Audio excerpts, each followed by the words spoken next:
O tema de hoje não é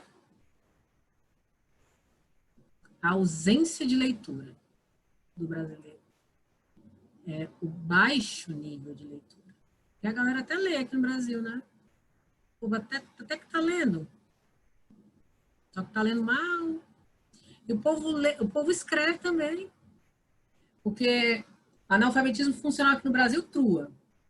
O povo não deixa escrever, não, porque é opinião atrás de opinião. Você vai ali no Facebook, cara, você vê tanta opinião. E benza a Deus, a gente quanto teórico, né? Então a gente vai falar, por exemplo, sobre os reflexos do baixo nível de leitura no Brasil. Para vocês terem uma ideia, gente, quase 50% dos brasileiros nunca compraram um livro na vida. Nunca. Isso, de certa forma, é justificável por quê? Olha o salário mínimo brasileiro. Menos de R$1.000, né? R$1.000, vamos dizer. Um livro bom, você encontra hoje, por exemplo, 20, R$30. Mas que pai de família, por exemplo, vai pegar 20, R$30, R$40 para comprar um livro? Quando que isso vai passar a ser prioridade? Se a média salarial de um brasileiro é esse. Aqui, professora, tem uma garota que eu comecei a conversar na quarentena, eu odeio escrever no celular, mas adoro escrever quando eu estou conversando com ela. Porque ela não está te avaliando. Eu sempre adorei escrever, eu era missivista, eu adorava escrever carta de amor. Meu Deus, como era bom. Aí eu vi que isso aí dava para capitalizar, eu vendia carta de amor. Porque era muito gostoso você falar dos seus sentimentos. Tem pessoas que parece que leem você, né? Eu falo assim, pessoas semelhantes se leem. Então, o tempo voa, sabe? Flui naturalmente. Agora, vai falar de ética numa redação? Vai falar sobre ética? A relação entre ética e cidadania na sociedade contemporânea. Valendo 1.000. Trava. Porque alguém vai atribuir uma nota que você está escrevendo. Isso é um saco, não é verdade? Então, para vocês terem uma ideia também, siga, pelo amor de Deus. Vocês têm, por exemplo, uma pesquisa chamada Retratos da Leitura no Brasil. Ela constatou o seguinte: o Brasil vai levar cerca de 260 anos para atingir o nível de leitura dos países desenvolvidos. 260 anos. Porque vocês são fora da curva. Né? Eu perguntei, vocês gostam de ler? Sim. O que você já leu? Vocês nem são daqui. Estou falando daqui, terra. Tá? Mas esse baixo nível de leitura, quando eu falo, por exemplo, que as pessoas têm acesso à informação, mas elas leem, por exemplo, conteúdos de baixíssimo nível. Não atingiu em 500 anos, quanto mais 260, é verdade. Então, reflexos tem, viu? Aí é que o Senado colocou alguns benefícios da leitura, né? Reduz o estresse, te deixa crítico, é verdade. Você fica crítico e fica sozinho, solitário, realmente. Você se sente até um ET. Te deixa motivado, dependendo do livro.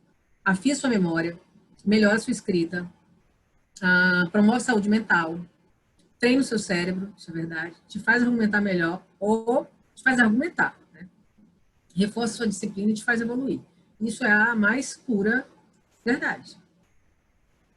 Professora, existe algum tipo de base nacional do MEC sobre os paradidáticos nas escolas ou realmente a escolha é somente do professor? Fico me perguntando como é essa realidade nas escolas públicas. Na verdade, quando é escola pública, né, o Estado ou o município, eles mandam a lista. Né? Geralmente o município, a escola municipal, o Estado, ele manda. Quando é escola privada, vai da escola. Tem escola que determina o paradidático, tipo, uma reunião pedagógica, ele já manda. Agora, tem escola que pede que o professor escolha mesmo, por exemplo. Nessa escola em questão aí, como eu era responsável por língua portuguesa, do primeiro ano, do segundo ano, eu podia escolher, entendeu? Então, assim, isso é meio teste, porque, assim, isso deveria ser consultado. Por exemplo, na matrícula, os alunos deveriam ser consultados. Que tipo de leitura você curte? Qual é o seu livro preferido? Sabe? E a partir daí, isso é escolhido. E não deveria ser uma coisa, assim, pelas cabeças. Isso deveria ser personalizado. Isso não deveria ser avaliado. Eu sou contra avaliação, atribuição de pontos. Eu sou a favor, por exemplo, de uma avaliação de portfólio, de desempenho, né? Eu sou muito a favor, por exemplo, desse novo Enem seriado, para não fazer um bolo só e avaliar a pessoa por 3 anos. Isso já é um início, na minha opinião, né? Que eu sou contra todo tipo de avaliação objetiva demais. Aí, olha só, habilidades cerebrais, como compreender, sintetizar textos, são aprimoradas com a ajuda da leitura.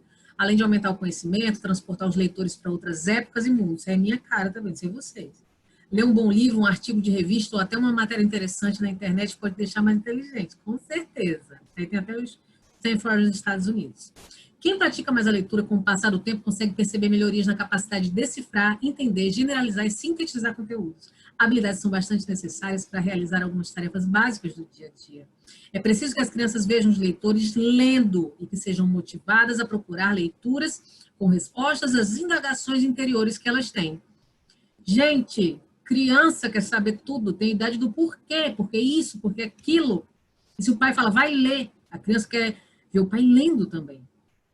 O conselho é uma coisa, agora o exemplo, ele arrasta. Né?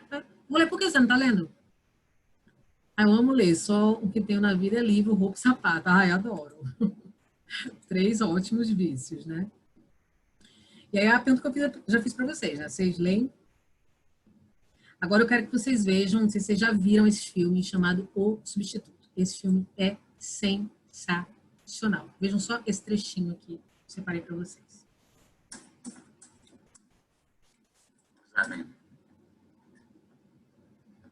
Take something in. Okay, excellent. To absorb.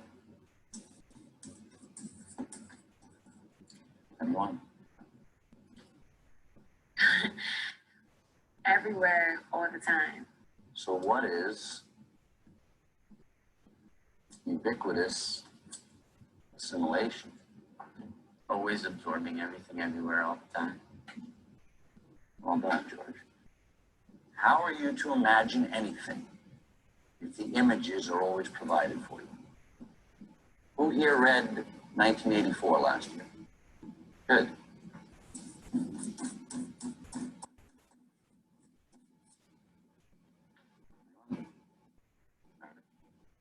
Having 2 opposing beliefs at once. Believing that both are true. Excellent. Why you always suck his dick, you fucking juice. To deliberately believe in lies while knowing they're false. Examples of this in everyday life. Oh, I need to be pretty to be happy. I need surgery to be pretty. I need to be thin, famous, fashionable. Our young men today are being told that women are whores, bitches, things to be screwed, beaten, shit on, shamed. This is a marketing holocaust. 24 hours a day, for the rest of our lives, the powers that be are hard at work, dumbing us to death. So, to defend ourselves and fight against assimilating this dullness into our thought processes, we must learn to read, to stimulate our own imagination, to cultivate our own consciousness, our own belief systems. We all need these skills to defend, to preserve our own minds.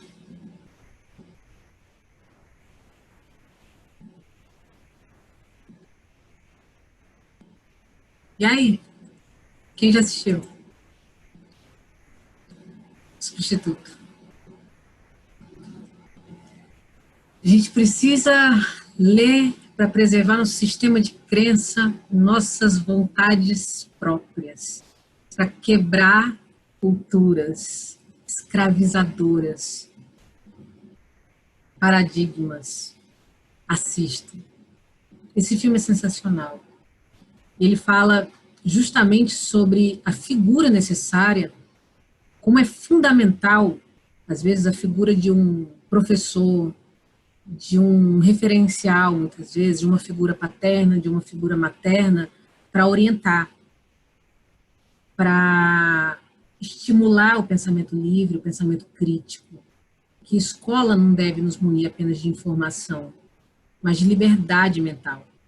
Eu coloquei para vocês hoje aquela música Redemption Song, do Bob Marley. Tem um trecho que eu adoraria tatuar na minha testa. Né? Vocês desculpem a minha pronúncia, que ela anda péssima, que é Emancipate yourselves from mental slavery. None but ourselves can free our mind. Emancipe a sua mente da escravidão mental. Ninguém além de nós mesmos é capaz de libertar a nossa mente. Então, mas como é que a gente liberta a nossa mente? O estímulo, ele tem que ser externo também.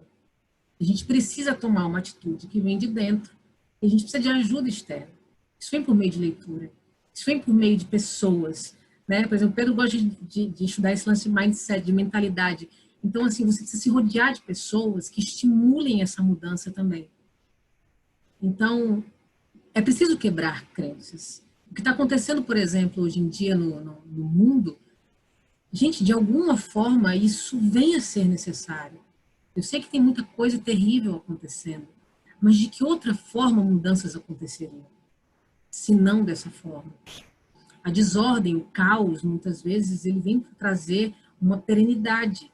Crise do grego quer dizer movimento. Crise, a raiz da palavra crise, quer dizer movimento. Depois de um movimento acontece uma calmaria, acontece uma mudança. Então, assistam esse filme, O Substituto. Vamos fazer uma sessão de cinema remota para assistir. Preciso ver logo isso. Vejam, gente, é muito bom esse filme. Eu sou louco por esse ator, Adrien Brody, né? Eu adoro esse nariz dele enorme. O filme revela, ó, essa parte está destacada, o filme revela o poder transformador da educação, da leitura e da participação ativa dos professores na vida dos alunos, certo? Ele tem um dom de se comunicar. Eu acredito, por exemplo, nesse tipo de intervenção educativa, e não num tipo de aula que só promova informação, informatividade. Deixa eu ver aqui. Eu acredito que no Netflix tenha, se não, parte para o YouTube. Né? Ele é um filme acessível, acho que ele é, não sei se é de 2012, não sei de quando ele é. Mas, assim, ele é muito interessante. Ele escolhe, muitas vezes, ser substituto, ele não quer ser professor efetivo. Né? Então, é interessante esse tipo de intervenção que estimule isso.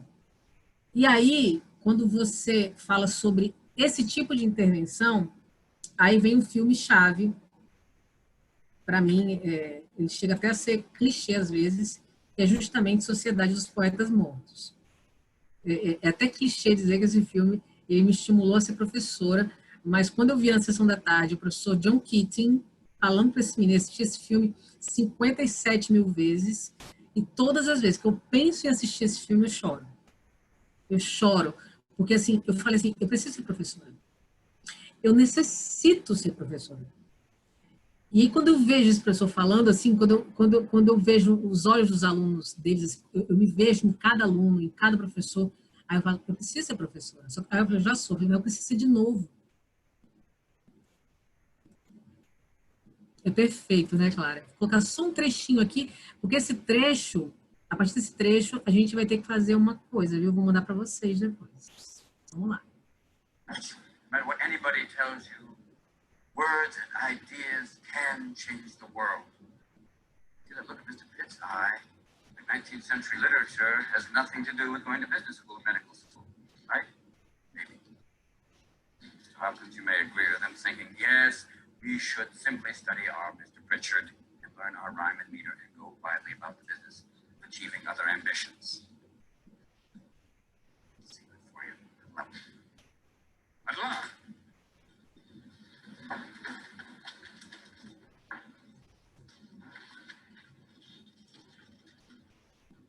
We don't read and write poetry because it's cute. purpose of the human race. And the human race is filled with passion. Medicine, law, business, engineering, these are noble pursuits necessary to sustain life. Poetry, beauty, romance, love, these are what we stay alive for. Oh, women, oh me, oh life, of the questions of these recurring, of the endless trains of the faithless, of cities filled with the foolish. What good amid these, oh me, oh life? Answer, that you are here. Life exists in identity. The powerful play goes on in you, contribute verse. The powerful play goes on in you, may contribute a verse.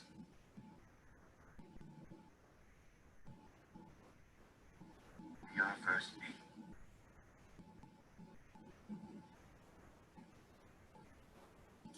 Que a poderosa peça continue e você pode contribuir com um verso. Quando você se perguntar, o que eu estou fazendo nessa vida? Estou aqui. A gente sempre pode contribuir para essa peça. A gente sempre pode trazer um verso para compor esse poema, essa peça chamada vida.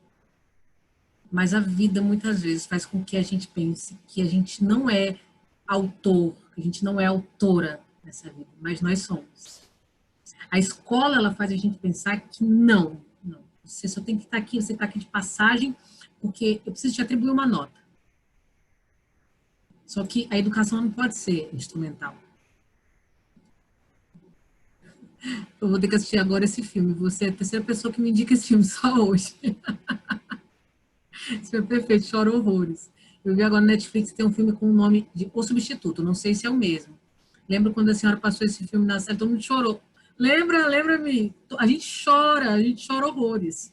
E, gente, o massa do Sociedade dos Poetas Mortos é que essa academia, tem até lá no nosso canal, eu fiz uma breve análise desse filme, que a Academia Welton, que é onde esses meninos estudam, é muito parecido com as escolas de hoje. A Academia Welton, ela tem um lema, que é tradição, honra, disciplina e excelência. Ela quer formar líderes, ela quer formar médicos, advogados, administradores, políticos, ela quer formar isso. E ela mune as pessoas de informação. E chega simplesmente um professor chamado John Keating, que está sempre sorrindo, ele está sempre assim, debochando das coisas. Ele já foi aluno e hoje ele é professor. E ele simplesmente, ele não acredita nessa educação que Paulo Freire chama de educação bancária. Ele não acredita nessa educação utilitarista. Ele acredita na independência mental, na libertação de pensamento, na autonomia. Ele acredita que o aluno, o jovem, ele deve pegar as rédeas da sua vida e decidir o que ele deve fazer. Ele deve ter autonomia. E dessa forma, não vai ser preciso, por exemplo, um projeto como aquele de escola sem partido. O professor ele pode chegar e falar assim, olha, alunos, a melhor coisa da face da terra é ser fascista. Aí ele pode falar isso em sala de aula e o aluno vai falar, eu não concordo com o senhor, por isso. Por quê? Porque ensinaram não, permitiram, oportunizaram que o aluno pensasse, criasse um raciocínio crítico. Agora, se a gente continuar pensando no jovem sempre como um ser do amanhã, ele nunca vai ser hoje. É uma coisa que eu sempre detestei, o jovem é o do amanhã, é do amanhã. Não, o jovem é de hoje. A gente tem que explorar o jovem hoje. Porque sua amanhã nunca chega. O jovem não é folha em branco, não é tábula rasa, ele precisa ser preenchido com alguma coisa. E o melhor lugar assim, para criar senso crítico, para estimular, para explorar, para cutucar o jovem, é a escola. Então, por que eu tenho caixinha de dedos para falar com o jovem? Né? Eu acho que subestimam muito a capacidade, né?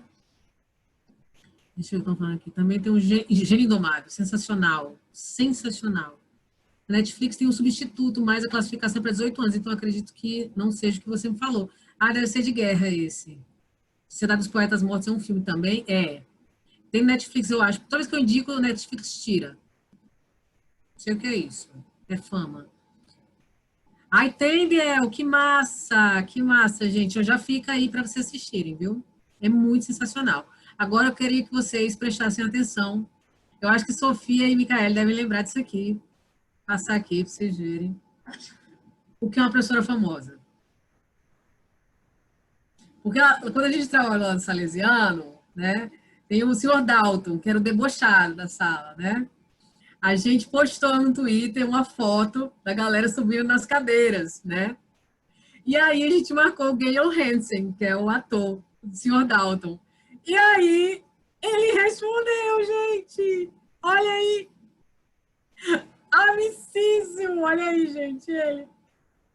Aí o comentário da galera. Meu Deus, eu não acredito, Letícia famosa. Né? Que o grito lá, ia, ia. Tá vendo? Você pode dizer, querido, quem é essa professora? A minha é simplesmente a professora de Sociedade dos Poetas Mortos. Tu lembra-me? Famosérrima, querido, famosérrima. Isso aumentou um total de R$0 no meu salário na época. A gente ficou louco na hora. A gente tirou foto em cima das cadeiras, não foi? Cara, foi muito, muito massa. Muito.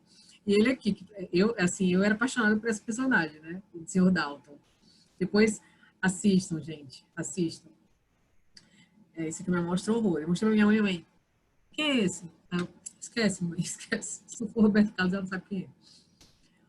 Então, gente, continuando.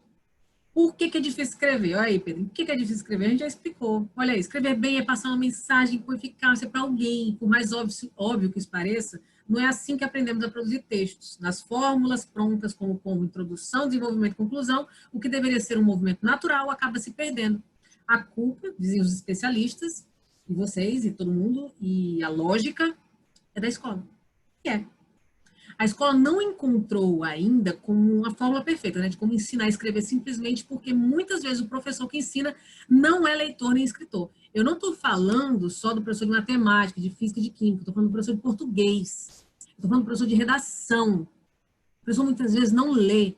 O professor muitas vezes ele passa um livro para você ler e ele não leu o livro. Isso é absurdo. Eu conheço pessoas que se formaram na faculdade de letras sem ler um livro. Então, onde começa o problema? O problema começa na faculdade, na academia, na formação do docente. O professor não é formado para desenvolver leitores, para formar leitores. Então, aí você já vê um problema. Aí você já vê, por exemplo, uma proposta de intervenção. O docente ele deve ser capacitado para formar leitores na escola. E os que já estão formados, eles devem passar por formações continuadas, pós-graduações, isso deve ser estimulado. O Ministério da Educação, ele deve, junto às universidades, né, promover esses cursos de formação para capacitação de formação de leitores. Nos anos iniciais da educação, contação de histórias. Gente, como isso estimula? A oralidade, gente. Hoje, por exemplo, nessa educação mais evoluída, empreendedora e tudo mais, uma coisa que é muito estimulada é algo chamado storytelling, né? Também é chamado de jornada do herói. As pessoas mais bem-sucedidas são as pessoas que sabem contar histórias. As pessoas que dominam narrativas. Certo? Então, quando você vai para uma palestra com uma pessoa que só fica contando dados e tudo mais, é um saco. Agora, quando uma pessoa, ela sabe contar histórias, eu vou dar um exemplo perfeito. O Whindersson Nunes. Eu conseguiria ficar, eu acredito, 4 horas direto sem beber água ouvindo o Whindersson Nunes.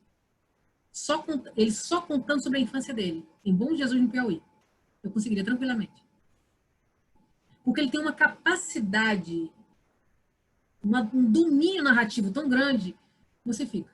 Os contadores de histórias são sensacionais. Então, treinem para serem bons contadores de histórias. Certo? As produções de texto são feitas sem o interlocutor. Não escrevemos para sermos lidos, mas pela avaliação. Tá vendo, Pedro? Tá aí. Você escreve para ser avaliado. Por isso que muitas pessoas gostam de escrever em algumas situações e não gostam de escrever em outras. Porque outras não existem. Você não está ali sendo avaliado. Quem não tem o hábito da leitura terá dificuldades para formar e exprimir opiniões. Por que eu não sei escrever muitas vezes? Aí, às vezes, é porque você não lê. Qual é o segredo para escrever bem? Ler. A falsa impressão de que é difícil escrever vem geralmente da ausência de um repertório de ideias, que só se conquista por meio do exercício da leitura e da reflexão. Gente, mas é verdade. Quem não muito lê, não bem escreve. E falta o exemplo. Mãe fala, vai ler, menino. Mãe, lê primeiro, mãe, para eu ver a senhora lendo. Aí depois a senhora me pede para eu ler. Tá certo? Que fina essa mulher, meu look. Ai, meu Deus, eu peraí que eu sumi aqui. E quais são os reflexos dessa nossa falta de gosto pela leitura? A começar, gente, o jeito que o Brasil tá, né? Entenda, entenda, pelo amor de Deus, reflexo. Tem reflexo no tema. Reflexo é consequência, é resultado, é implicação, é complicação também. Você tem que entender, você tem que saber disso. Então, você não pode pular o tema. Ah, qual é o tema? É leitura. Eita, leitura. Vou escrever. Não. Reflexo. Tá bom? Você tem que botar palavra-chave. Tá bom? E é baixo nível, não é ausência, é o baixo nível. É a leitura ruim do brasileiro. Falta de senso crítico. Você sabe quando você está conversando com uma pessoa que não sabe ler, que não lê. Diga isso, não é verdade?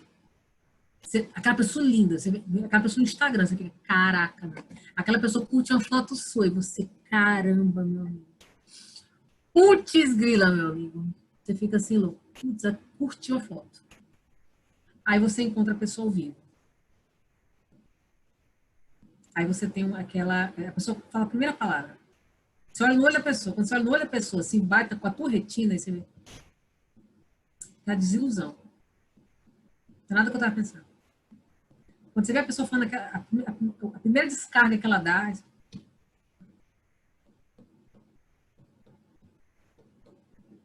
Você só vê a pessoa falando de Big Brother.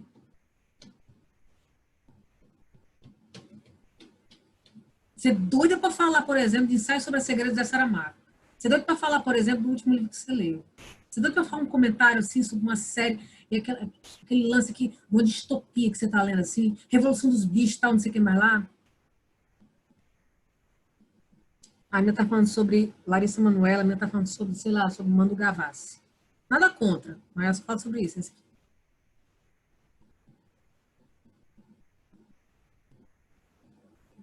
Desilusão. Aconteceu várias vezes comigo. A minha, é instantâneo. Meus óvulos, eles morrem. Eles morrem na mesma hora. Você acha que a nossa língua portuguesa, por ter derivadas palavras sofisticadas, complica o leitor ter o hábito da leitura? Com relação aos clássicos, Bel, aos clássicos, tudo bem. Mas o estudo, por exemplo, o domínio da língua portuguesa, sim, certo? Mas a questão da leitura, realmente, porque falta o exemplo, é porque a escola, ela castra isso completamente, né? E porque a gente não tem esse apreço pela educação. A gente tem um apreço, por exemplo, pelo trabalho. O que muitas vezes se falou aqui? Estudo para ter um bom emprego. E para ter um bom emprego, a gente precisa do básico. Ninguém fala assim, estude para gerar empregos. Não é verdade? Estude para gerar empregos, estude para fazer diferença nesse mundo, estude para ser um gênio, estude para ser um expert na sua área. Estude para ganhar um Nobel. A gente não ouve. Não é verdade? Eu tenho um trauma de escrever porque sempre vem muita coisa na minha cabeça e eu não sei que caminho seguir. Não tenho trauma, não. Eu tenho esse mesmo problema. Quando eu, por exemplo, meu planejamento de aula, ele é feito em saco de papel de pão, em capa de caderno, um monte de coisa, porque eu vou descarregando tudo. Você tem que aprender a lidar com essa incontinência. Depois você vai organizando tudo. Ensaio sobre a cegueira é sensacional. É uma das coisas que eu estava lendo e assistindo. O que, Pedrinho? O que, meu amor? Falei tanta coisa que eu esqueço, por exemplo. É muita coisa. Então, a falta de senso crítico para quem lê, assim, você identifica imediatamente quem não tem. Quem não lê, ou quem lê coisa que não presta. A baixa autoestima. Quem não lê, geralmente, quando você vê, geralmente são pessoas mais idosas, pessoas mais de idade, você vê a baixa autoestima dessa pessoa. Porque ela não se coloca, ela não se posiciona. A imobilidade social também tem relação com a cidadania, certo? O que falta, por exemplo, eu acredito muitas vezes, em alguns jovens, vocês têm toda essa bagagem cultural, essa memória discursiva. Memória discursiva é a mesma coisa que bagagem cultural, repertório sociocultural. a ousadia, muitas vezes falta, de se colocar, de fazer links, sabe? Vocês, por exemplo, vocês sabem de tudo, tá tudo aqui dentro, tá tudo aqui dentro. Mas às vezes vocês não acreditam, aquilo que o professor, o substituto estava falando. Falta às vezes a ousadia de se colocar. Porque muitas vezes a cultura, as crenças estão ali engessadas, limitando, dizendo que o que você pensa não é válido. O que você pensa não tem nada a ver, é incoerente. Então falta um pouco mais de ousadia só. De colocar aquilo no papel. Vocês têm medo de serem avaliados, mal avaliados. Só que isso tem que ser quebrado. Isso se quebra com mais leitura. Isso você é uma objeção para você? Quebre com mais leitura. Eu, por exemplo, eu aprendi a quebrar isso. Eu, por exemplo, eu nunca tive medo, nunca tive vergonha do ridículo. Nunca. De passar vergonha. Eu não quero nem saber. Estou nem aí. Vão me julgar de qualquer forma mesmo, então eu vou. Então, assim, eu escrevi o que eu queria, eu falava o que eu queria, nunca tive vergonha de falar, de me posicionar. Né? Eu sofri bullying pra caramba quando eu era criança, já sofri bullying pra caramba, então eu vou falar mesmo. Então, gente, é isso. A leitura, ela vai te ajudando, ela vai te dando essa independência. Ok? E uma das coisas mais graves que eu acho, uma das coisas que eu estava lendo e assistindo, as pessoas, ao invés de aproveitar esses tempos ruins para aumentar o seu autoconhecimento, lendo, escrevendo, tentando aprender algo novo. Ah, sim. Continuam fazendo coisas que não vão acrescentar em nada. Tipo, foca polêmica de famosos. Eu não entendo por que isso acontece. Porque é mais fácil. Depois procure, Pedrinho, um estudo chamado Teoria do Agendamento. Teoria do Agendamento. Isso é tudo programado. Tá? Toda essa mídia que é mais digerível, ela é massificada pela indústria cultural. E principalmente no horário nobre, principalmente aos finais de semana, para quê? Para que o cidadão comum, no trabalho, na fila do café, ali na padaria, ele comente na segunda-feira, na terça-feira, até chegar, por exemplo, o próximo paredão, até chegar um novo capítulo. Então, quem é menos suscetível, por exemplo, à teoria do agendamento? As pessoas muito tímidas, as pessoas que leem muito, as pessoas muito críticas. São as pessoas menos suscetíveis à teoria do agendamento. Então, tudo isso é agendado. Todo esse conteúdo mais fácil de ser digerido, de ser engolido. Então, tudo isso é arquitetado pela indústria cultural, que é a mídia aberta. Né? É tudo arquitetado. Agora, uma coisa que eu acho assim, a pior da falta de leitura, do baixo nível de leitura, é a falta de empatia. Você vê que uma pessoa não lê pela falta de humanidade dela. Você logo vê. Eu, por exemplo, eu não preciso passar fome para saber que a fome mata, que a fome dói. Eu li Vidas Secas. Você não precisa saber que o nazismo é ruim. Aliás, eu não preciso saber que o nazismo é terrível, que matou pessoas, que ele foi atroz com crianças, porque eu li o Diário de Anne Frank. Eu me senti um pouco naquele porão. Eu senti um pouco a dor dela. Claro que não foi a mesma dor. Mas eu chorei um pouco com Anne Frank ali. Aquela menina. Eu me senti menina como ela. Eu me senti faminta como o Fabiano. Impotente como o Fabiano, sem ter o que dar de comer aqueles meninos. Eu me senti meio sem paz, meio sem referência com o menino mais velho. Eu me senti meio com raiva com o menino mais novo, em Vidas Secas. Eu sei, por exemplo, eu tenho dó dos animais porque eu vi baleia. Então, eu entendo mais, eu exerço mais empatia, eu tenho mais humanidade porque eu leio, certo? Então, conhecendo a história de outras pessoas, mesmo que na ficção, eu tenho mais empatia. A leitura me traz mais humanidade. Então, quando você olha nos olhos de uma pessoa que não lê, você vê menos humanidade. Você percebe. Você adquire um poder estranho quando você lê. Eu não sei se vocês conseguem ver isso. Eu percebo. A vulnerabilidade à desinformação, uma pessoa que acredita muito em toda coisa, né? Ela fica vulnerável. Minha avó, por exemplo. ela acredita, se dissessem antes que o mundo fosse acabar, ela acreditava. Ela dissesse, não, vai acabar amanhã o mundo, ela acreditava. Agora, você podia dizer assim, não, o cigarro mata, ela não para de fumar. Se fumar mais 2 cigarros e morrer, ela não para de fumar. Né? Mas qualquer coisa que ela dissesse, passasse na Globo, se o Miguel Weber dissesse, ela acreditava. Uma das coisas que eu estava vendo sobre a neurociência, sobre os prazeres, as pessoas preferem ter a curto prazo do que a longo prazo. Muito verdade isso. Eu estava refletindo sobre isso, porque um exemplo é jogar videogame. Não vai acrescentar em nada no meu crescimento, mas não consigo parar de jogar. Isso é verdade. Mas isso é muito verdade. A gente sabe disso, por exemplo. A procrastinação vem muito disso. Nós somos seres naturalmente procrastinadores e a gente vive de pequenos prazeres. Em relação à alimentação, por exemplo. A gente sabe o que faz bem e a gente sabe o que faz mal. Isso lembra muito Barroco. Né? O homem barroco, ele fica muito naquela dúvida entre o viver pouco, porém com prazer, ou me dedicar à fé e viver a eternidade. Né? Por exemplo, eu posso comer um Big Mac pelo prazer, né? Você sente aquele gosto, aquele sabor do infarto, né? Ou eu como o frango grelhado e tenho uma vida plena. Né? Eu posso, por exemplo, praticar exercício, meio preguiça e ter uma vida mais plena, ou eu posso para cirurgia e ter aquele corpo que eu quero instantaneamente. A gente quer o de curto prazo. O candidato vem e fala assim, ó, em 1 ano eu vou resolver o problema de vocês, votem em mim. Aí o outro fala, o honesto fala, eu vou resolver em 15, 20 anos. Ninguém vota nele. A gente quer o imediato, certo? Eu por exemplo, falo, em 1 ano você vai conseguir escrever uma redação perfeita se você fizer isso, isso e isso. Não, cara, em 15 minutos eu consigo. Então, a gente gosta do prazer imediato, dos resultados imediatos, a gente gosta do imediatismo. Né?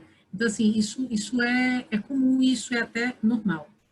Não é só você não, Marisa, é todo mundo, nós somos assim. A gente procrastina. Candy Crush, quantas vezes eu já me peguei jogando Candy Crush?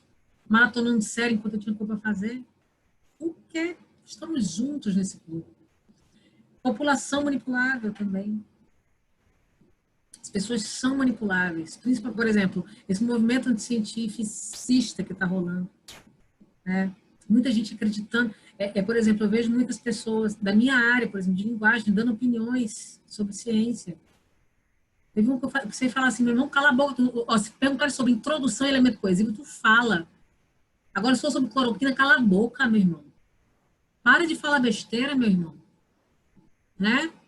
Pessoa que nunca estudou sobre isso, querendo dar pitaco. Poxa vida. Que ódio. Fala sobre população manipulável. A gente vai já falar sobre ele. Acho que é o próximo aqui. Ah, não. Falta só uns pouquinhos. Eu só consegui parar quando eu fiz as minhas metas esse ano do que eu quero para minha vida daqui a 10 anos. Muito bem. E comecei a me cobrar para fazer esse crescimento pessoal para daqui a 10 anos conseguir o que eu quero.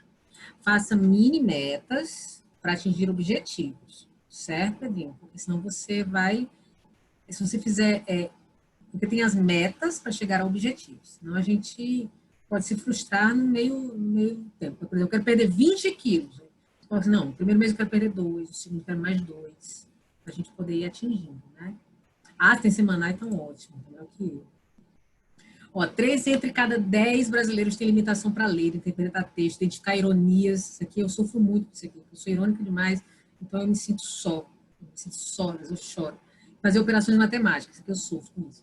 Em situações da vida cotidiana, e por isso são considerados analfabetos funcionais. Eu sou um pouco analfabeta funcional, porque eu não consigo fazer todo o cálculo matemático também. O resultado do Enem também confirma a distância entre o objetivo da escola, formar leitores críticos, e sua concretização. Escola ensina uma coisa, Enem pede outra. E aí também, olha, a média do Enem, por exemplo, a prova objetiva, 505,15. E aqui a outra, 520,5.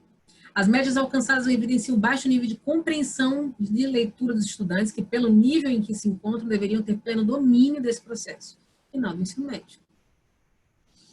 E é nítida a dificuldade que muitas pessoas têm em se expressar por meio de textos. Percebe-se que é um grande desafio ordenar palavras e dar sentido às ideias, quando o objetivo é comunicar-se com seus interlocutores. É uma dificuldade. Sim, eu fiz um caderno dos sonhos para me lembrar onde quero chegar e me motivar. Eu tenho meu painel de sonhos. Eu tenho. Eu realizei já alguns, né? Eu tenho na frente da minha cama, na verdade. Porque, assim, você tem que visualizar isso. Eu acredito muito em visualização. Muitas pessoas acham que é bobagem, né? Mas não é. Você, por exemplo, você quer passar em medicina, tem que ter uma foto sua com jaleco já. Bota uma cabeça tua lá com um jaleco, certo? Estetoscópio, olha para lá, respira, fecha os olhos assim, e já se sinta. Sinta aquele cheiro de PS. Tem que ser, gente. Porque, assim, aquela história. Se você imagina agora chupando limão, sua boca saliva. Porque a sua mente ela não diferencia o que é real do que é irreal. Então, se você consegue, por exemplo, se imaginar já médico, você aproxima a realização desse sonho. Né? Agora, se você ficar sempre naquele, não, eu vou ver se dá certo. Eu vou ver se dá certo, não vou ver se. Yoda disse, não existe tentativa. Ou você faz, ou você não faz. Eu tenho um mural no meu quarto, tem um quadro com medicina, cheirinho de formol. Eu tenho uma foto acima da escrivaninha, 3 médicas. Pois bote sua cabeça ali, bote o recorte e bote ali. Tem que ter em todo canto, gente. Você tem que respirar isso. É um propósito. O marca-texto sempre existiu na minha mente. Sempre existiu. Eu sempre tenho marca-texto em todo canto. Eu sempre imaginei o Yoda. Sempre, sempre, sempre. Eu nunca me imaginei muito tempo numa escola. Nunca. Gostaria que eu tenho marca-texto na frente. Sempre. Tem que ser assim. Você tem que ser obcecado. Certo? Você não pode ser noiado. Noiado nunca. Você tem que ser obcecado. Tem que ter propósito na vida. E assim, dá vontade de desistir, mas essa vontade ela dá e passa, certo? E assim, você tem que ser resiliente às quedas, porque queda vai haver, vai ter aquele momento que você não vai querer se levantar, mas você sabe que outro dia você tem que se levantar, sabe? E é assim, e a gente aprende na dor, porque dói, vencer dói, fazer o quê? Mas uma coisa é certa, eu nasci para vencer, eu não sei os outros, tem que ser assim. E bota o jalequinho. Bota o jalequinho lá na frente. Esse é bicho, vocês. Certinho esse menino.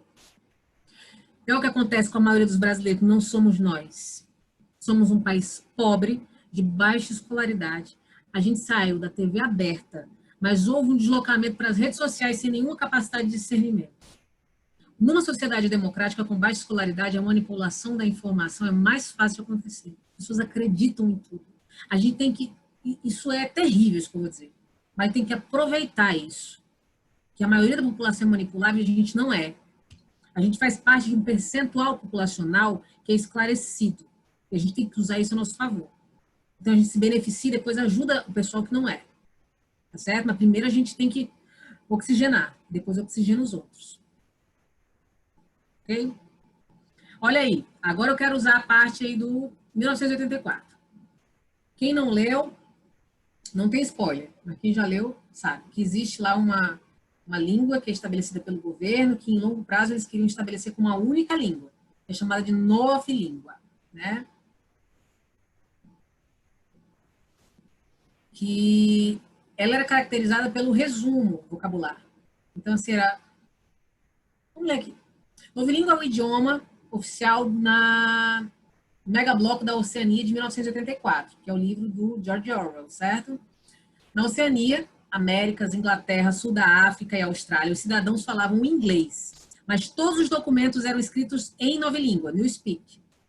Apesar de ser incentivada pelo partido, poucos eram fluentes na nova língua, uma versão reduzida do idioma inglês. A nova língua era utilizada apenas nos artigos internos e oficiais. O partido previa que, no ano de 2050, a nova língua superasse o inglês como idioma corrente. Dessa forma, não haveria possibilidade de pensamentos conflitantes com os interesses do governo. O objetivo da implantação do novo idioma é reduzir o vocabulário ao extremo, para diminuir a capacidade de pensamento, tornando as pessoas vulneráveis ao partido. A eliminação de sinônimos, fusão de palavras, tornava a relativização impossível. As novas palavras que foram criadas tinham a intenção de tornar várias obsoletas. A cada edição do dicionário de nova língua, menos vocábulos, no caso, estavam presentes. Então, reduzir o máximo possível para reduzir ao máximo a comunicação, para reduzir ao máximo a contestação. para que as pessoas não se comunicassem. Eles queriam que a língua, a educação, a leitura fosse extremamente instrumental. As pessoas era como se fossem manuais. As pessoas tinham que saber montar e desmontar TVs. Em 1984, a distração, eles queriam que as pessoas se distraíssem com TVs, certo? As pessoas, por exemplo, eram induzidas a denunciar umas às outras. Denunciar. Se alguém tivesse... Você era constantemente vigiado. Eles queriam eliminar o passado. Então, as pessoas, elas não se sentiam saudosas do passado, porque tudo que fosse relacionado ao passado era apagado. Então, as pessoas não falavam assim, antes era tão bom. Por quê? Porque tudo que fosse relacionado ao passado era apagado. Eles pensavam o quê? Quem controla o passado, controla o futuro. Aliás, perdão, quem controla o passado, controla o presente. E quem controla o presente, controla o futuro. Então, as pessoas não tinham passado, então você não tinha referencial para se revoltar. Então, todo mundo era conformado. E você não podia se revoltar com nada, você era constantemente vigiado. Era o Big Brother, as câmeras. Quem não leu, leia esse livro, por favor. Minha cunhada ficou louca depois que leu isso. Pois leia, fique louca junto com ela. Olha aí, aqui foi só um resuminho, uma ilustração. Tem até uma postagem lá no Marca-Texto, com essa ilustraçãozinha completa, certo? O cara faz uma comparação entre 1984 e Admirável Mundo Novo, que são... Eu tenho 4 livros preferidos, eu adoro distopias, né? Para mim, distopia é uma realidade. Que é 1984, Admirável Mundo Novo, Fahrenheit 451 e Revolução dos Bichos. Adoro o Mundo de Sofia, Pequeno Príncipe também. Mas olha só, e o jeito Harvard de ser feliz também. Adoro. Em 1984, George Orwell, as pessoas são controladas pela dor. Lembrando que as distopias falam sobre controle social, certo? São governos autoritários que controlam uma sociedade. E em 1984, eles controlam pela dor. Em Admirável Mundo Novo, eles são mais inteligentes, eles controlam pelo prazer. Porque em Admirável Mundo Novo, eles te dão trabalho, eles te dão casa, eles te dão comida, eles te dão até um remédiozinho chamado Soma, que quando você está consternado, quando você está irritado, quando você está revoltado, você toma, aí você concorda com tudo. Certo? Então eles te dão prazer. E você não reclama de nada. Huxley, que é o autor de Admirável Mundo Novo, o que acontecia? Temia que nos tornássemos uma cultura trivial, boba, baseada apenas em coisas banais e distrações. Lembrando que Admirável Mundo Novo foi escrito em 1932, certo? Então, olha só o retrato. Em 1932, o que ele pensava? Que a gente se tornasse uma cultura trivial, baseada em coisas banais e distrações. Então, a gente vê hoje, programa da Atena, a gente é viciado em redes sociais, a gente gosta de BBB, a gente coleciona bichinhos, a gente vê revistas e programas de boa forma, malhação, tá aqui. Huxley também, né, o autor de Admirável Mundo Novo, temia que nos dariam tanta informação que nos reduziriam a um estado de passividade e egolatria. A gente é tão metralhado de informação, que não sobra tempo para a gente digerir essa informação e construir um raciocínio sobre ela. Uma opinião. A gente só recebe informação. Informação. O que eu penso sobre isso? Não sei, só vou enfiar informação. Orwell, de 1984, certo? Foi escrito em 1948, eu só invertei. 84, 48. Ele temia que nos privassem da informação. Em 1984, nesse livro, existia o Ministério da Verdade, que ele era responsável por censurar tudo, certo? Ele só publicava, permitia que fosse publicado o que ele julgava ser a verdade, certo? E o passado era tudo apagado. Orwell temia que nos tornássemos uma cultura contida. Huxley temia que a verdade fosse afogada num mar de irrelevância. As pessoas estavam imersas em informação e tomadas pelo prazer. Lembra do imediatismo, Pedro? Orwell temia que a verdade nos fosse ocultada. Olha aí, no jornalzinho. Tudo está bem, nenhuma novidade. Não se preocupem, o governo está tomando conta de tudo. Já Huxley, isso aqui é terrível. Huxley temia que não houvesse a necessidade de se proibir livro algum, pelo simples fato de não haver quem tivesse disposição de ler qualquer obra literária. Então, as pessoas não se preocupariam com censura. Ninguém quer ler. Já imaginou? Orwell temia que os livros fossem proibidos. Já o outro temia que proibisse, mas ninguém ligasse. Resumindo, Orwell temia que seríamos arruinados pelo que odiamos. Huxley temia que seríamos arruinados por aquilo que amamos. Olha aí, Pedrinho. Nós podemos acabar sendo arruinados por relacionamentos tóxicos, vícios, remédios, drogas, tudo aquilo que nos dá prazer, que nos leva a um estado de êxtase, de bem-estar, porque a gente não aguenta a realidade muitas vezes. Porque a realidade às vezes é muito dura. Ok? E alguém aqui já leu Fahrenheit 451? Eu comprei para a Mari de presente de aniversário. Fahrenheit 451, devo roubar para ler? Com certeza, roube agora. Não deixe nem ela ver. E se ela perguntar onde é que está, você não sei. Às vezes o crime compensa. Desobediência civil. Genial, tá na minha lista livre na quarentena. Olha, esse aqui é o Fahrenheit 451 filme, a primeira versão, certo? Vou botar um slide? Posso, meu amor? Posso. Deixa eu botar aqui. Sim, esse aqui. Fahrenheit 451, resumo rápido. Também é uma distopia, é um governo anti-intelectualista, certo? Ele controla pela dor também, controla pela violência a sociedade. E qual é o maior temor dele? Livros. Por quê? Porque livro tem conhecimento. E o conhecimento deixa as pessoas incomodadas, certo? Com o status quo. O que acontece na sociedade? Os bombeiros, eles não têm mais a função de apagar incêndios. Os bombeiros, na verdade, eles têm a função agora de queimar livros. Livros são proibidos. E o que acontece?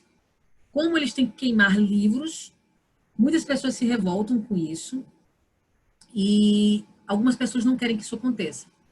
Então, algumas pessoas elas assumem a função de decorar livros para recitar esses livros para algumas pessoas. E para que quando todo esse regime acabe, elas possam republicar esses livros. Elas se tornam pessoas livres.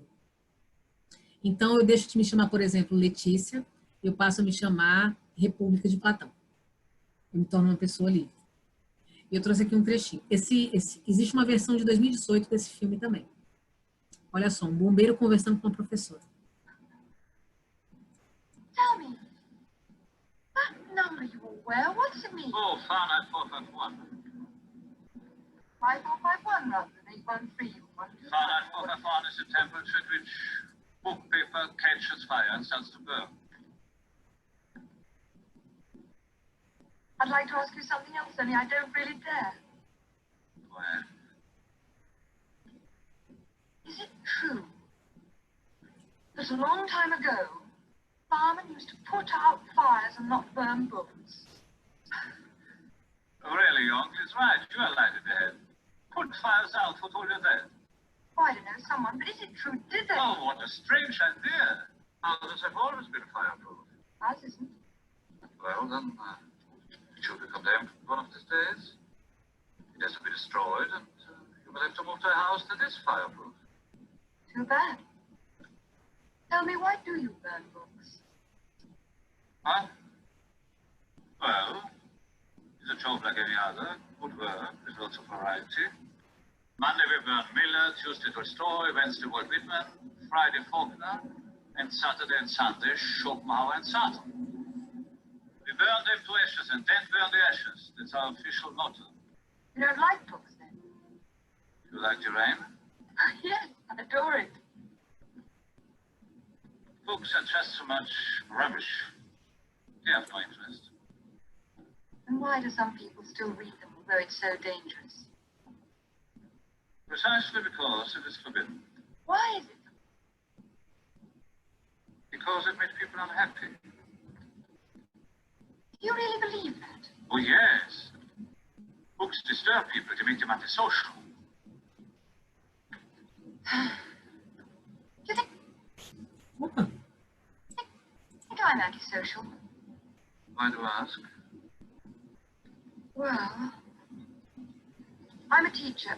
Well, not quite. I'm still on probation. This afternoon, the analysts called me in. I don't think I said the right things. Not at all happy about my answers. That's probably why I've been so rude to you. Have I been annoying you? Oh, no, not at all. In fact, I was questioned this afternoon as well. I didn't mean to go longer. This is where I live. You see? This is my house. One more question. Another one? Just a little tiny one. What is it? Do you ever read the books you burn? Why should I? First, I'm not interested. Second, I've better things to do. And third, it is forbidden. Of course. You happy? What? Of course.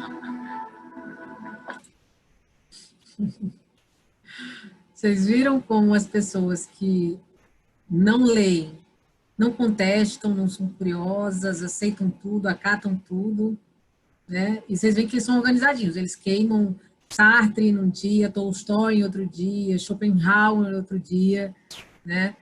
E como o livro é perigoso para eles, porque é perigoso, eu falei, é mais perigoso que arma. Educação é muito mais perigoso que arma. Então, assim, tanto o filme como o livro é perigoso, é extremamente perigoso, né? Vejo que a nossa sociedade está muito louca, vivendo apenas através de uma lente, tão confortável em sua bolha que não é possível enxergar os problemas. Será que está surda, continuando sempre varrendo tudo para debaixo do tapete? Precisamos derrubar esses muros para conectar e inspirar, porque estamos todos acorrentados ao ritmo como zumbis e precisamos logo sair dele. E é verdade. E essa é uma revolução que começa de dentro para fora. Só me lembrei de Sócrates, quando ele fica questionando a utilização da maêutica, o parto de almas, é verdade. Se eu pudesse ser um personagem na história, eu seria Sócrates.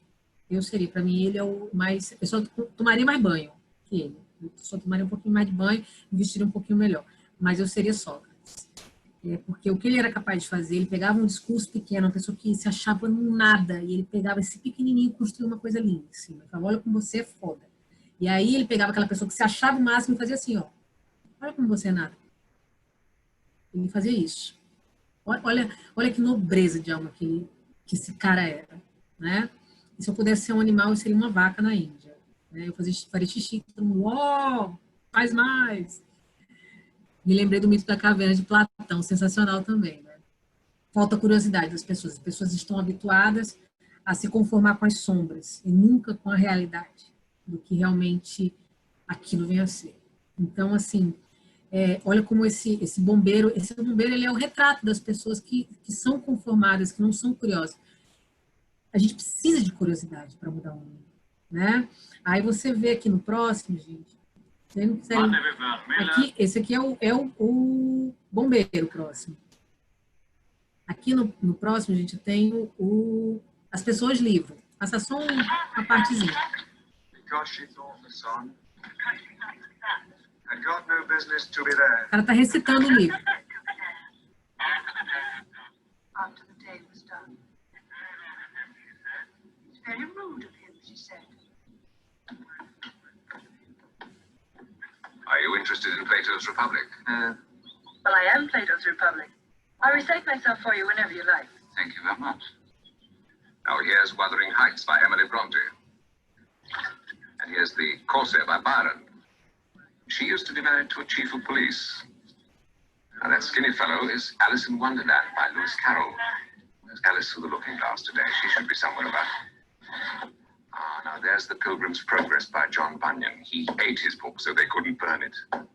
Waiting for Godot by Samuel Beckett. Oh, you see the little blonde coming towards us. Watch her blush. I'm Jean-Paul Sartre's The Jewish Question. Delighted to meet you. I'm The Martian Chronicles by Ray Bradbury. Allow me to introduce. Oh, may I? The Pickwick Papers, Charles Dickens. Oh, Charles Dickens. Once I read a book he wrote. David Copperfield. We have a David Copperfield amongst us. He's with another group in the South. I Am the Prince by Machiavelli. Oh, As you see, you can't judge a book by its cover.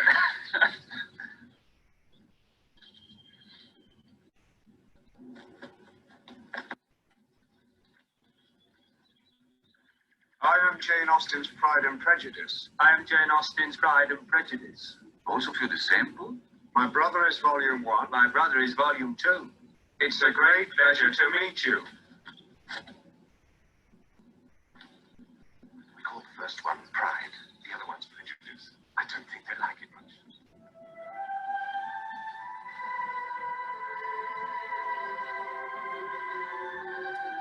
Bem, gente, basicamente são as pessoas livres. São pessoas que não se conformaram com o fato de que iriam queimar os livros. Vocês viram que um chegou a comer o livro porque não admitiu que queimassem, né? Eu seria Heráclito, ficaria rindo de tudo, por tudo estar mudando a cada segundo. Sensacional. Amo Jane, eu sei, viu, Nayara? Já leu, já comeu, né? Jane Austen.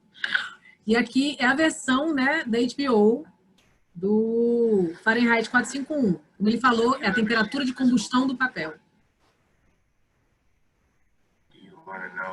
Eu prefiro o clássico.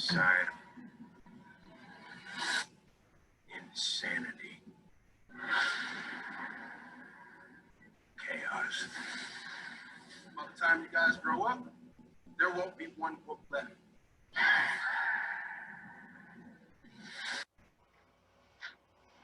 Little knowledge is a dangerous thing. News, facts, memoirs, internet of old. Burn it. You're not born equal, so you must be made equal by the fire. I want to learn.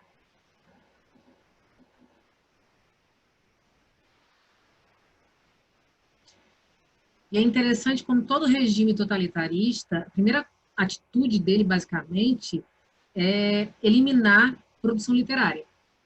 Na verdade, isso aconteceu em todo regime anti-intelectualista. Isso aconteceu no nazismo, nos regimes fascistas, isso aconteceu na ditadura aqui no Brasil, quando quiseram, por exemplo, atingir os intelectuais aqui no Brasil, queimaram livros, isso aconteceu no Tribunal da Santa Inquisição, né? Isso aconteceu em todos os regimes totalitaristas, né? Então, olha o poder da literatura, olha o poder da leitura, porque ela transforma, ela incomoda, as pessoas ficam realmente incomodadas. E aqui, gente, eu fiz só alguns parágrafos, isso aqui tem algum tempo já que eu fiz. Opa, a gente está quase encerrando já. Só para vocês verem, eu não fiz alterações, tá bom? Esse primeiro aqui, eu não coloquei, por exemplo, repertório. Então, eu não fiz nenhuma... eu estava inspirada. Hoje, por exemplo, eu não conseguiria fazer, porque eu não estou na inspiração para escrever. Olha só o que eu fiz. Entre debates infindos sobre as crises que atravancam o desenvolvimento social no país, os quais desembocam, geralmente, em medidas paliativas, encontra-se uma, no caso, eficaz ação. O incentivo à leitura. Viver em uma época em que o imediatismo é um imperativo, folhear um livro é a atitude das mais revolucionárias. E como toda revolução começa com uma fagulha, faz-se fundamental munir todo e qualquer cidadão desse instrumento incendiário da ignorância e dos abismos sociais. Né? O que acontece? Eu não coloquei repertório aqui. Então, aqui não seria tão interessante. Eu quis fazer essa alusão ao Fahrenheit 451, a fagulha, o incendiário e tudo mais, mas eu não coloquei, não fiz referência ao livro. Então, aqui você poderia, por exemplo, utilizar aqui como inspiração, mas citar Fahrenheit 451 do Ray Bradbury, certo? Porque ele faz uma referência interessante. Aqui nesse segundo, eu fiz uma referência a 1984 com uma frase do livro. Guerra é paz. Liberdade é escravidão. Ignorância é força. Eis o lema de uma sociedade que vive sob o jugo de um governo anti-intelectualista. Inclusive, houve uma quebra que tem que ter outro tracinho aqui. Eis o lema de uma sociedade que vive sob o jugo de um governo anti-intelectualista e inquisidor. Poderia ser a manchete de um noticiário atual, mas trata-se de uma obra literária que data da década de 40, 1984, de George Orwell. Com efeito, para que tal fato seja extirpado da substância da normalidade social, É mistério, é fundamental que haja um investimento consistente em um ato simples e transformador. A leitura. Aqui eu já citei, já trouxe o repertório. Aí aqui é sobre Admirável Mundo Novo. Admirável Mundo Novo, obra polêmica e profética da década de 30, impressionou a sociedade da época pelos ilogismos e assusta a atual pela atemporalidade.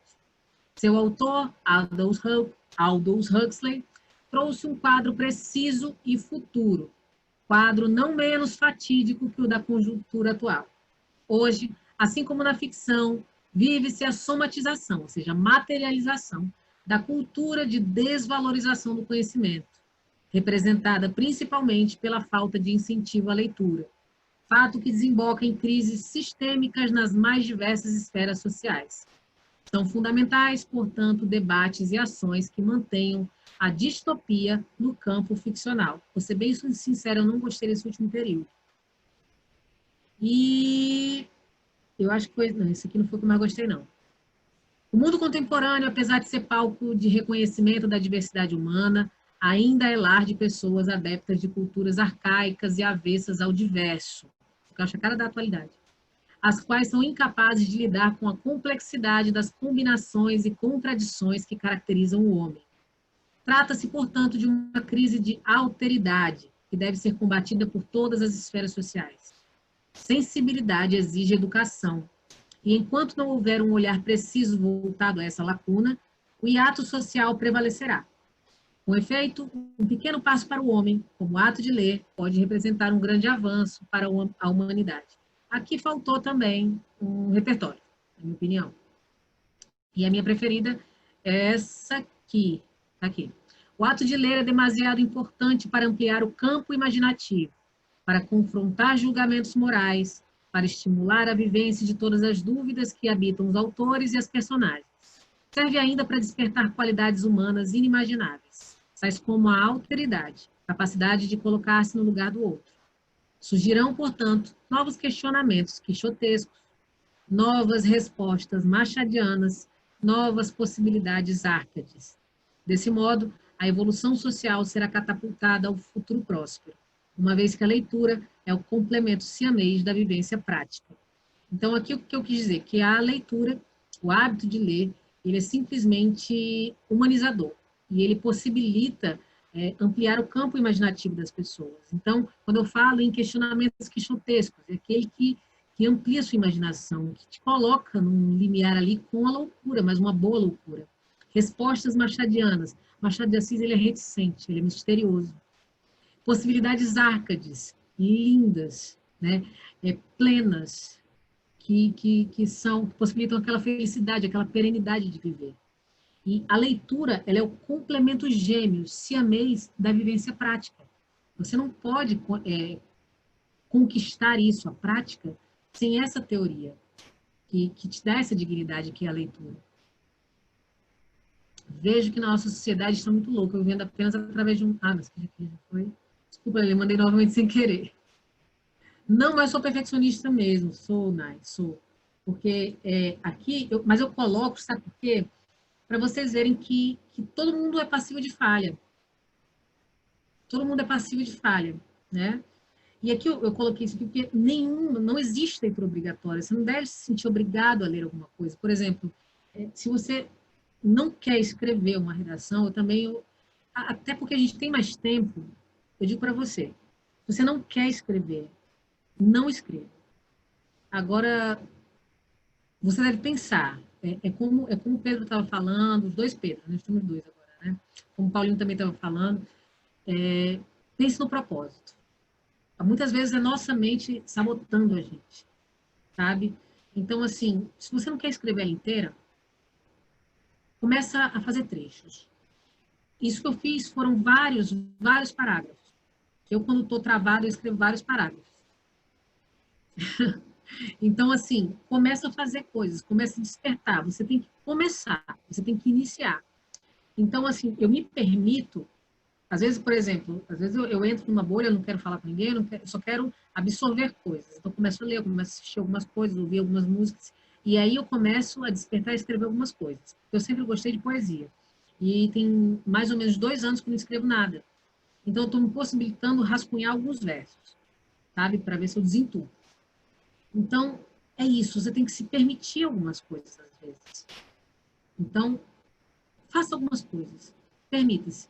Olha, eu não quero escrever, eu não quero ser avaliada essa semana, mas permita-se, sabe? Outros campos. E lembre-se que tem um propósito mais na frente, tá? Mas sem se cobrar. Tem que doer de uma forma, né? Não dessa que você está imaginando. E essa aqui, tem gente que está falando, quem já assistiu Annie, o Eternei.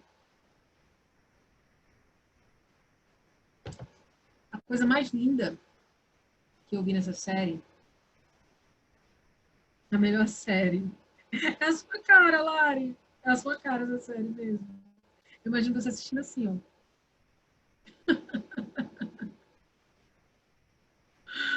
Ai, meu Deus. Gente, a coisa mais linda dessa série é que essa menina, ela foi jogada no mundo, né? Os pais morreram, né? E ela não sabia se tinha sido largada por eles ou se eles haviam morrido, e isso foi só uma falta de sorte da parte dela, da vida dela. E ela sempre foi uma menina muito inteligente, naturalmente inteligente, curiosa, uma leitora voraz. E o que salvou a vida dessa menina foi a imaginação dela. Então, sempre que ela sentia dor, que ela era maltratada, ela usava a imaginação e ela se transportava para um lugar em que ela era feliz, em que tudo era uma aventura. E é incrível como a leitura, a imaginação dela tornou também a Anne uma pessoa linda. Então, numa época em que homossexualidade era condenável, em que ser negro era condenável também, ela era uma pessoa que enfrentava tudo naturalmente. Ela, não é que ela falava assim, eu te aceito como homossexual. Não, ela falava, a pessoa falava, eu sou homossexual a ela. Que lindo. Tipo assim, você amava essa pessoa? Então a pessoa era negra. Nossa, que prazer, meu nome é Anne. Ela não via ninguém como diferente, por quê? Porque ela tinha tanta bagagem cultural, tanto conhecimento de mundo, e ela tinha tanta empatia por conta da leitura dela, que ela não conseguia ser habitada por outra coisa. Né? E isso foi tudo a imaginação. Ser até 22 horas. Pedrinho, eu acho que quando voltarem as aulas, cara, vai ser até 22 horas, viu? Eu vou arrochar tanto vocês, eu vou deixar vocês tudo de roxo. Ela é a personificação da leitura, da empatia, sabe? Da aceitação da humanidade. No início, nos primeiros episódios, eu não estava gostando dela, não, porque ela era dramática. Né? Mas eu acho que eu sou dramática também. Ela não é... Ela, no início, parece uma poliana. A poliana é aquela pessoa que é assim, né? Tipo assim, perdi um dedo. Mas eu tenho 9. Ainda não, ela não é assim. Ela é consciente, ela é muito inteligente, sabe? E ela é uma apaixonada pela vida. Deixa eu ver aqui. É maravilhoso. É muito boa mesmo, assim. E é uma série que inicialmente foi feita para crianças, né? Era uma série que ia ser infantil, mas ela não é. Ela não é nem um pouco infantil. E aqui, ó, a realidade é algo difícil de ser encarado, principalmente para as crianças, mas com a ajuda da imaginação podemos enfrentar os problemas do dia a dia com mais resiliência e um toque de heroísmo. Então, assim, com a leitura, a criança, ela consegue enfrentar isso. Por exemplo, um filme também que eu acho sensacional é A Vida é Bela, né? É um filme italiano. O pai, ele se vê num contexto de guerra e ele não deixa que o filho perceba que aquilo é guerra. Ele narra tudo. Ele, por exemplo, vê pessoas morrendo, tiros e tudo mais, e ele faz com que o filho veja tudo aquilo como um espetáculo. É tudo encenação. E aquilo é de um amor tão grande, é de uma doçura tão grande, né? Que só alguém que tem empatia, conhecimento, cultura, seria capaz de fazer. Não é verdade? E é muito triste. Né? Publicando versões novas, atualizadas. Jenny? É mesmo? E aqui, essa citação de Paulo Freire, eu acho ela muito sensacional, porque eu vejo aqui a educação prática. E não aquela educação que a gente chama de educação bancária, né? É quando a gente recebe informação. Calcule a massa. Que massa? Para quê? Assim, tipo assim, onde é que eu uso isso? Então, assim, isso que é providencial, essa citação dele. Não basta saber ler que Eva viu a uva. É preciso compreender qual a posição que Eva ocupa no seu contexto social. Quem trabalha para produzir a uva e quem lucra com esse trabalho. Entender os processos. Isso parece muito aquele filme também de Tempos Modernos, com Charlie Chaplin. Não é só a pessoa que aperta o parafuso. As pessoas precisam entender os processos. O trabalho final, o início. Então, não é só a repetição, a absorção de conteúdos e fazer o Enem. Não é isso. Eu preciso saber, por exemplo, quem faz o Enem nas coxas. Quem faz o Enem, por exemplo, sobre situações terríveis. Quem está fazendo o Enem, mas que não tem acesso à internet. Eu tenho que saber os contextos de outras pessoas. Eu preciso ser munido de empatia. Eu preciso ser munido de leitura. Eu preciso ser munido de verdade. E a verdade só choca quando eu estou fora da realidade. É só assim que a verdade choca. Professora, eu te amo por ter pedido para assistir Jojo Rabbit. Adorei. E dá para usar muito nessa... Não é lindo? Ele Hitler não está lindo nesse filme? Ele está fofo. Então, amigo, imagina. A gente nunca imagina que vai gostar de Hitler no filme. Hitler é a minha imaginária do menino. E o menino começa logo no filme gritando: Heil Hitler! Heil Hitler! E assim, eu achei de uma doçura muito grande também, Jojo Rabbit. Tem gente que achou triste, né? O próprio diretor... diretor do filme, ele é Biel. Não sabia. É um filme lindo, lindo. Assistam, gente, Jojo Rabbit. É lindo. Para mim, o Oscar tinha que ter ido para ele. Se pudesse dividir com ele Parasita, a gente tinha que ir para ele. Pois chorou, eu também chorei. E você vê que, assim, que o foco, quando... É porque, assim, eu não vou dar spoiler. O negócio lá da mãe, o foco não foi para aquela questão. Você vê que ele não fez, não anunciou. Foi de repente, assim, a gente, caraca, né? Então, assim, ele desfocou da tragédia. Ele desfocou. Né? E ele só mostra esse menino como esse menino incrível. Ele faz cada ironia com ele, que é genial, porém Parasita mas são diferentes. São diferentes.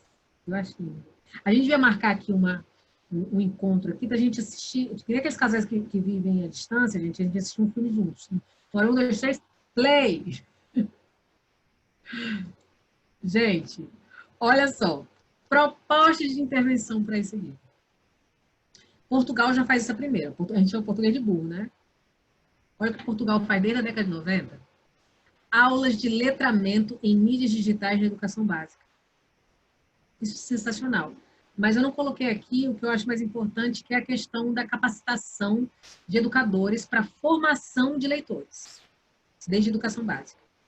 O aluno ele precisa ter independência. O aluno precisa ter raciocínio, pensamento crítico. Certo? Assim como propôs o professor John Keating, em Sociedade dos Poetas Mortos. Eles precisam assistir o Substituto, Sociedade dos Poetas Mortos, para poder entender o que é isso. Certo? Incentiva a contação de histórias.